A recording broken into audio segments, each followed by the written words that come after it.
What's up, guys? Michael here with a question bound to encourage only the most civil and polite conversations. How was the latest Star Wars movie? Turns out it really depends who you ask. If you're a critic, there's a good chance you did not like it. Just 52% of critics on Rotten Tomatoes endorsed The Rise of Skywalker. If you're just an everyday moviegoer, you probably loved it. A full 86% of audience members and a very vocal social media army unabashedly bought the goods that J.J. Abrams was selling. An almost identical gap in consensus came with The Witcher, which recently debuted to a tepid 66% approval rating from critics on Rotten Tomatoes compared to an impressive 92% from the audience. Watchmen, on the other hand, had an equal and opposite problem, snagging a whopping 96% approval rating from the critics and a mere 54% from the audience. Now, this is hardly the first time audiences and critics have vehemently disagreed. But Rotten Tomatoes has just made it easier to quantify their bickering. Critics are an easy target for, well, criticism. In popular culture, they're typically portrayed as failed wannabe artists, cultural saboteurs, and invariably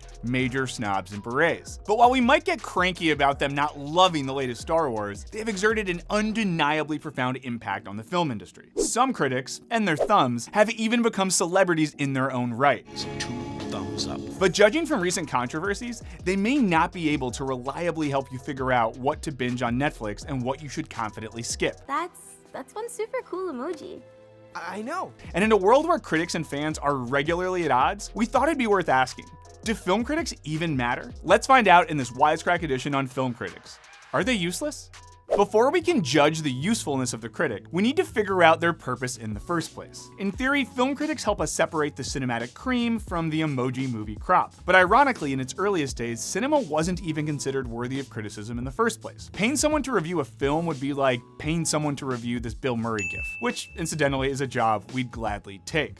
Please. The practice of film criticism wouldn't begin in earnest until around 1907, when industry-specific trade papers sprang up and started assigning general reporters to write about film. According to the documentary For the Love of Movies, the first critiques were little more than plot synopses, written by general reporters to coax advertising from the new motion picture companies. But as scholar Jerry Roberts notes in his book on the history of film criticism, there were a few prescient outsiders. Folks like Frank E. Woods and Vachel Lindsay saw the potential of film to become a serious art form. They believed it could change the way we see, think, and dream about the world. In the first ever book on film criticism, Lindsay argued that the medium wasn't only art. It was painting in motion, poetry of the eye. Once film started talking in the late 20s, critics like Alexander Bakshi attempted to articulate what made film a unique art, like its collapse of space and time and its ability to show the same scene from different angles. But despite that creative potential, film was still largely seen as a cultural stepchild. According to film scholar David Bordwell, early to mid-century critics like Parker Tyler, Otis Ferguson, and James Agee transformed and elevated film culture, praising everything from lifelike dialogue to deep-focused cinematography to Freudian symbolism. Their work was essential to film becoming the defining medium of the 20th century. This status was only augmented in the 60s and 70s thanks to very visible celebrity critics like Andrew Sarris and Pauline Kael. As the century neared a close, critics continued to elevate independent directors like Quentin Tarantino, the Coen brothers, and John Sayles to popular attention. In short, rather than being some parasitic institution of talentless hacks, critics have been, well, critical to the development of cinema that does not suck. Thanks, critics. But film criticism isn't perfect. In recent decades, it may have been, well, a little too nice and not critical enough. Scholar Jerry Roberts dates this development back to the era of Jaws and Star Wars, which conjured fandoms and even a subculture out of thin air. Studios subsequently became laser-focused on replicating their success, sometimes very badly. Overwhelmed with mediocre movies, critics subsequently went soft on popular films as a means of survival. You can't make a career out of shitting on everything most people love, unfortunately. On top of that, studios began throwing more money at marketing, practically tripling their spending between 1980 and 2007. Increasingly, they shelled out dollars to the blurb mill, or marketing-adjacent journalist, who would regurgitate praise that looked good on a movie poster. By the late 1980s, press junkets had become central to studio marketing. And what sounds like a truly awesome, if slightly morally compromising gig, junket reporters are flown out to fancy hotels, fed classy meals, and given 6 swag bags full of gifts by movie studios. That might sound like a conflict of interest because it totally is. Quick note, some media organizations like the New York Times and Wall Street Journal forbid journalists from accepting these sweet gifts. And of course, plenty of critics can and do still pan movies even after glamorous junkets. But the practice still led to a lawsuit against studios in 2001 for perpetrating a fraud on the movie-going public by essentially paying for endorsements. Meanwhile, film criticism was becoming increasingly superficial, focusing more and more on production cost, box office revenues, and the ever-growing cult of celebrity. Perhaps most importantly, film critics' opinions have become increasingly less likely to sway the public. That's largely because of the aforementioned ginormous marketing budgets. While a good review from the New York Times could start your career in the 1970s, all the positive reviews in the world for today's best art film usually can't help it break through the noise. Even the most scathing reviews don't mean much against a barrage of ads for the latest Pirates of the Caribbean, even if the plot doesn't have a peg leg to stand on. Oh boy. Still, that doesn't mean film criticism as a whole doesn't matter. Think of Rotten Tomatoes, whose tomato meter still positions critical opinions first and foremost. Scholar Matthias Frey argues that the site actually validates the practice of criticism by assuming that critical judgments can and should matter to the reception and consumption of film. All of which is to say, an individual critic might matter less, but the aggregate opinion of critics is still being considered when people decide what to watch, or in the case of The Witcher, considered and promptly raged about. It's also worth asking if what counts as criticism has changed. Indeed, there's a solid argument to be made that film criticism isn't dying, but like Emperor Palpatine, is coming back from the dead in a slightly different form. The real struggle for critics is the massive proliferation of opinions via the internet, where everyone and their mother's chiropractor can share their hot takes about Geralt's emotional journey. But is that film criticism? According to scholar Greg Taylor, criticism is practically any form of articulated spectatorship. So if you watch a film and use words, drawings, or a creative drinking game to explain how you feel about it, congrats!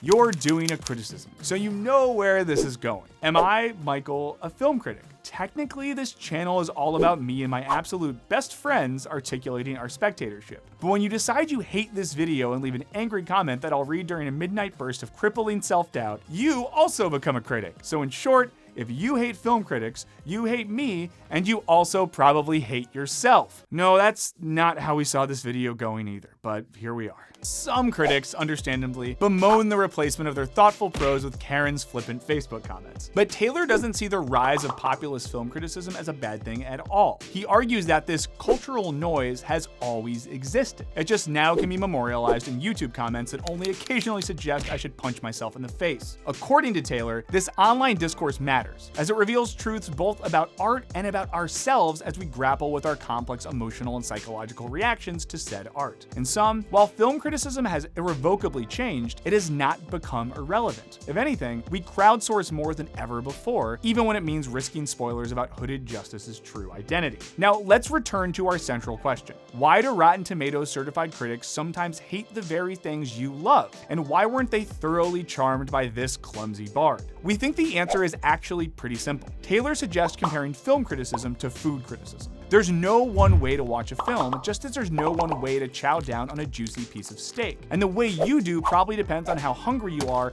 and who's picking up the tab at the Longhorn Steakhouse. While I might typically scarf down a filet in 3 bites and declare it the best thing I've eaten in weeks, a food critic probably eats it slowly, chews 50 times, and compares it to the other 2,733 steaks they've sampled in their lifetime.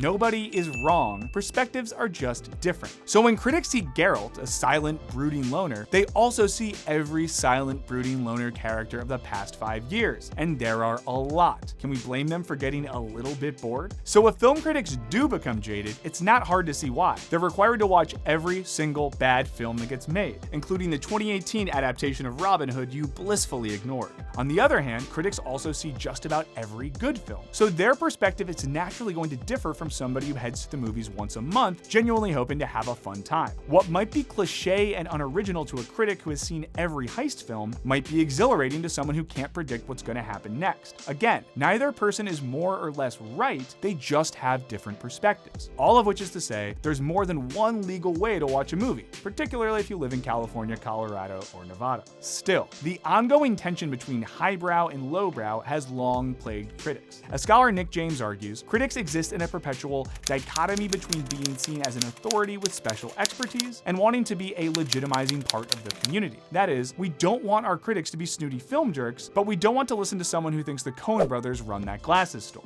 Critics have found various ways of dealing with the question of taste. Most notably, critics ranging from Manny Farber to Pauline Kael stake their reputations on defending mainstream or even B movies, what Kael fondly calls trash cinema. While critics had once bravely made the controversial choice to take good films seriously, writers like Farber and Kael argued that lowbrow and mainstream films deserve the same rigorous analysis. Of course, some film critics are less friendly to popular taste, like New York Times critic Bosley Crowther, who spent the 40s, 50s, and 60s railing against supposedly low art like film noir. And throughout their history, film critics have admittedly been outspoken advocates for all that is highbrow, from international films to art house flicks. But ultimately, critics of all stripes help build a media environment where all kinds of films are taken seriously. If you love Quentin Tarantino, Parasite, or Rocky Horror Picture Show, you can say the critics have done you a solid. What's more, since the launch of Roger Ebert and Gene Siskel's film criticism show in 1975, many film critics have worked to make the writing form more egalitarian and accessible. When he emerged on the scene, Ebert was roasted by more quote-unquote sophisticated critics like Kael, who still used academic language even when analyzing mainstream film. But is there maybe a downside to accessibility? Could there be people who are giving mass culture a little too much credit?